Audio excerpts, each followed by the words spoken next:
NIJZ ima pomembne naloge na področju ozaveščanja in opolnomočenja posameznikov ter ključnih institucij za izboljšanje zdravja in zmanjševanja neenakosti v zdravstvu.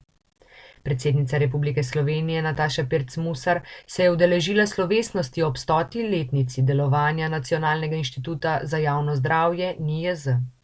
Predsednica republike je bila tudi osrednja govornica na obeležitvi, ki je potekala pod njenim častnim pokroviteljstvom. Brdo pri Kranju, 30. 5. 2023, sporočila za javnost, govori.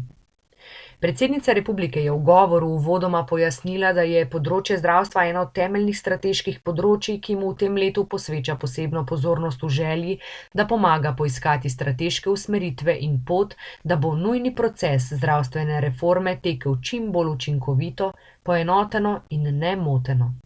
Spomnila je na prvi predsedničin forum, ki ga je pred tednom dni priredila v želji, da se začnejo izvajati ukrepi in politike, ki vodijo v nujno in celovito zdravstveno reformo.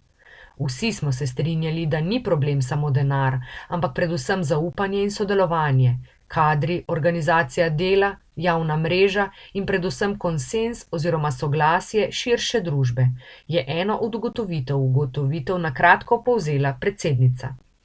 Kot ključno pa je tudi na področju zdravstva predsednica označila medsektorsko sodelovanje in pristop vseh odločevalcev pri krepitvi zdravja in skupnosti.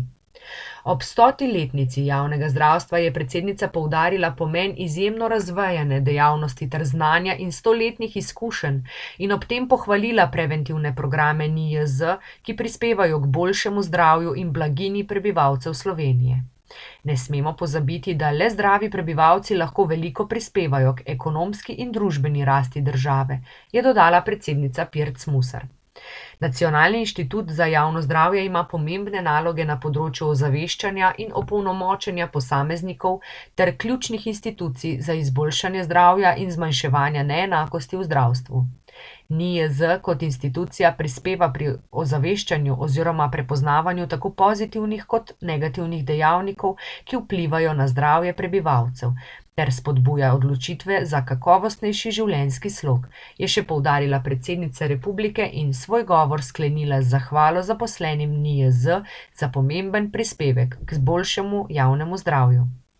Pred začetkom slovesnosti se je predsednica republike sestala z regionalnim direktorjem Svetovne zdravstvene organizacije za Evropo dr. Hansom Henrijem P. Klugejem.